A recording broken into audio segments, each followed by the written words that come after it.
क्या महाराज जी महिलाएं अशुद्धि के समय में रात्रि में चौके आदि में शयन कर सकती हैं या पांडाल आदि में जा सकती हैं, मंदिर के बाहर घूम सकती हैं, और अशुद्धि के समय में क्या क्या मर्यादाएं होनी चाहिए? ये तो बहुत बहुत निकृष्ट जिज्ञासा है। अरे जाना तो ठीक है, रसोई घर जहाँ बाहर होता है वहाँ दृष्टि भी नहीं पड़ना चाहिए, दृष्टि भी नहीं पड़ना चाहिए रसोई घर के ऊपर। आगम शास्त्रों में देखो, अशुद्धि महिला के लिए रसोई घर पर आंख की दृष्टि नहीं पड़ना चाहिए, छाया नहीं पड़ना चाहिए, और रसोई घर में प्रवेश तो सर्वथा वर्जित है। ये तो सामान्य गृहस्थों की बात कर रहा हूँ, आप लोग गृहस्थों में वहाँ उनका प्रवेश होना ही नहीं चाहिए। और अशुद्धि के समय जहाँ साधु का चौका लगता हो, भोजन होता हो, वहाँ पर कदापि नहीं जाना चाहिए। जाते हैं तो पूरे कमरे को पानी से धुलना चाहिए, वहाँ की सारी सफाई होना चाहिए, शुद्धि होना चाहिए। दीप आदि जला करके उसको फिर शुद्ध करो, पहले पानी से धो, फिर उसको धूप से और दीपों से उस कमरे को शुद्ध करो, तभी साधु उस कमरे में जा सकता है आहार करने के लिए। यदि अशुद्धि महिला का कदम भी पड़ गया उस स्थान पर, साधु का कभी आहार होने का सवाल ही नहीं। यदि कराते हैं तो महान महान दोष है, महान दोष है। चौके में तो ये व्यवस्था होने, हमारे यहाँ तो यहाँ तक कहा है शास्त्रों में अशुद्ध को कि उनको सारे दूर पुरुषों से दृष्टि अलग रख करके अलग से उनके कमरे होते थे, घर में अलग से स्थान होता था, जिनका कोई ना वो किसी को देखती थी ना उसको कोई देखते थे। आजकल का ज़माना अलग हो गया कि लोग घूम रहे हैं, शॉपिंग कर रहे हैं, बाजार में जा रहे हैं, क्षेत्रों पे घूम रहे हैं। नहीं, यदि क्षेत्र पर तुम लोग रह रहे हैं, महिलाओं से मेरा कहना है, यदि आप क्षेत्र पे हैं तो आप कृपया करके कमरे से बाहर ना निकलें। क्षेत्र पर यदि कोई महिला अशुद्धि में है, प्रश्न यदि आपका आगे आए तो कोई भी क्षेत्र का महिला है, अपना कमरा, और वो भी कमरा कौन सा हो जिसमें चौका नहीं लगता हो, जो इधर के धर्मशाला के कमरे हैं, उस प्रांगण में तो अशुद्ध महिला को रहना ही नहीं चाहिए।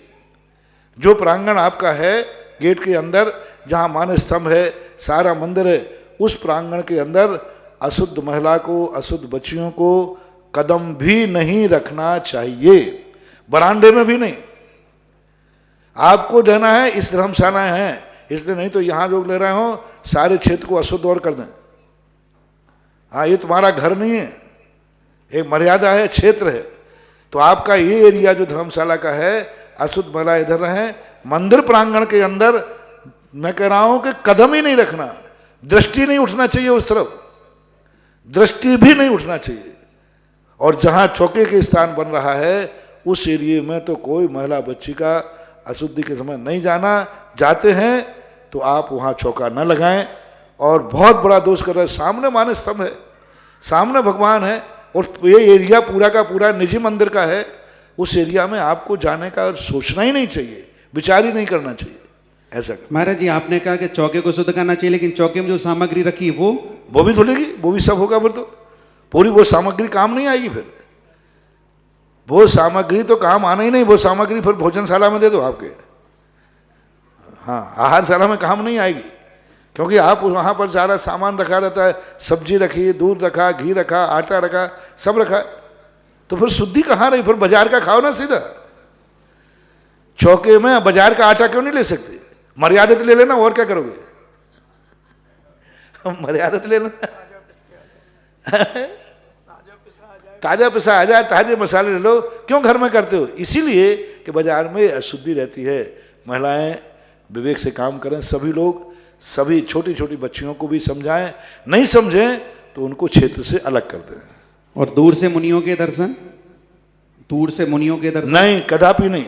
मैंने कहा दृष्टि भी नहीं उठना चाहिए। मुनियों का दर्शन चाहे ब्रह्मचारिणी हो, चाहे आर्यिका हो, चाहे कोई भी हो, आंख से भी दर्शन नहीं कर सकती भगवान के, गुरु के, नहीं करना चाहिए। यदि कहीं ऐसे रास्ते में टकरा जाए, कहीं महाराज जा रहे छत पे खड़े है, तो वह मुंह को मोड़ लेगी या आंख को बंद कर लेगी। 3 दिन तक पुरुषों को देखना ही निषेध है। पुरुषों को देखना निषेध है, मुनियों की तो बात ही दूर है, पुरुषों को नहीं देखना चाहिए। स्वयं के पुरुष को, हाँ, स्वयं के पति को भी, स्वयं के पति को भी, स्वयं के बेटे को इसलिए कहा मात कि छोटा बेटा है। यदि बेटा भी बड़ा हो जाए तो उसको भी नहीं देखना। जब पुरुषों को देखने की मना किया जाए तो मुनिराजों को तो देखने का सवाल ही नहीं उठता। आंख दिखते ही आंख बंद कर लेना चाहिए, चाहे वो आर्यिका हो चाहे ब्रह्मचारिणी हो। इस अशुद्धि के समय पर कोई भेदभाव नहीं है, सबके लिए एक समान नियम है। जो ग्रस्त महिलाओं को है वही आर्यिकाओं को है, जो ग्रस्त महिलाओं को है वही ब्रह्मचारिणी को ले। कोई ब्रह्मचारिणी आर्यिकाओं को कोई वीआईपी व्यवस्था होती हो इस अशुद्धि में, ऐसा कुछ नहीं है।